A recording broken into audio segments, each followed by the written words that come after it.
Company बता रही है कि चीन एलएसी से करीब 5 किलोमीटर आगे बढ़ के भारत की जमीन पे पेंगोंग लेक में बंकर बना रहा है। उसके अंदर उसने अपनी फौजें तैनात कर दी हैं। वहां पे वो फ्यूल, आर्म्स, गोला बारूद जो है इकट्ठा कर रहा है, जो कि एक बड़ी संकट की बात है। दूसरी ओर भारत, जहां पे 2019-20 के बाद फौज में भर्तियां बंद कर दी हैं, हर साल 60,000 फौजी के लोग रिटायर हो जा रहे हैं।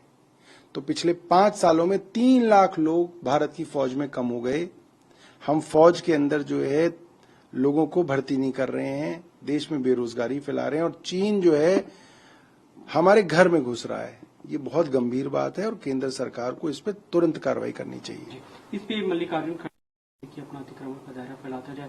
बीते दिनों गलवान वैली में जो हुआ था उसे लेकर सवाल उठा, भी उस पर विपक्ष लगातार हमले करता है सत्ता पक्ष पे। आपको लगता है कि ये बड़ी चुनौती आने वाले दिनों? केंद्र सरकार ने चीन के आगे घुटने टेके हुए हैं।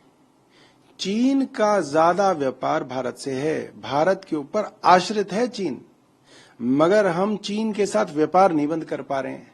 हमने उनकी टिकटॉक बंद कर दी और उसको करके हम कह रहे हैं कि हमने बहुत बड़ा काम कर दिया। तो पहले तो भारतीय सरकार को चीन के साथ अपना व्यापार बंद करना पड़ेगा। जब चीन की कमर टूटेगी तो चीन को सबक मिलेगा, मगर केंद्र सरकार जो है इस पर कुछ करना ही नहीं चाहती है। देखिए, ये बहुत गंभीर समस्या है। ये देश की इंटरनल सिक्योरिटी से डायरेक्ट संबंधित है।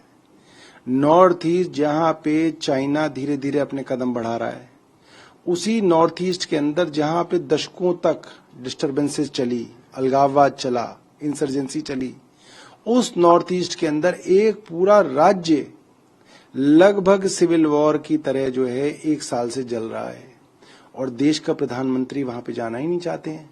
ये तो बहुत शर्म की बात है।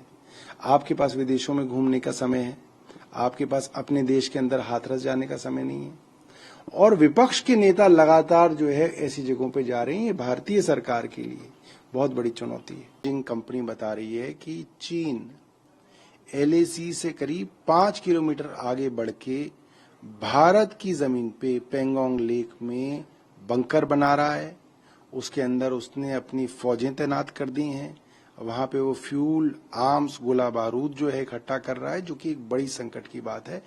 दूसरी ओर भारत, जहां पे 2019-20 के बाद फौज में भर्तियां बंद कर दी हैं, हर साल 60,000 फौजी के लोग रिटायर हो जा रहे हैं।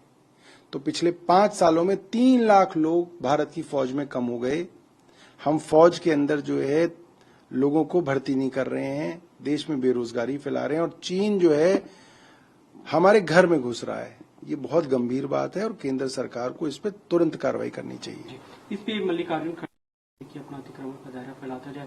बीते दिनों गलवान वैली में जो हुआ था उसे लेकर सवाल उठा, भी उस पर विपक्ष लगातार हमले करता है सत्ता पक्ष पे। आपको लगता है कि ये बड़ी चुनौती आने वाले दिनों? केंद्र सरकार ने चीन के आगे घुटने टेके हुए हैं।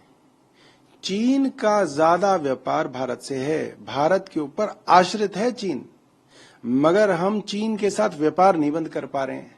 हमने उनकी टिकटॉक बंद कर दी और उसको करके हम कह रहे हैं कि हमने बहुत बड़ा काम कर दिया। तो पहले तो भारतीय सरकार को चीन के साथ अपना व्यापार बंद करना पड़ेगा। जब चीन की कमर टूटेगी तो चीन को सबक मिलेगा, मगर केंद्र सरकार जो है इस पर कुछ करना ही नहीं चाहती है।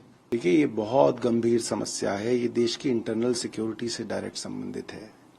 नॉर्थ ईस्ट, जहां पे चाइना धीरे धीरे अपने कदम बढ़ा रहा है, उसी नॉर्थ ईस्ट के अंदर जहां पे दशकों तक डिस्टर्बेंसेस चली, अलगाववाद चला, इंसर्जेंसी चली, उस नॉर्थ ईस्ट के अंदर एक पूरा राज्य लगभग सिविल वॉर की तरह जो है 1 साल से जल रहा है, और देश का प्रधानमंत्री वहां पे जाना ही नहीं चाहते हैं।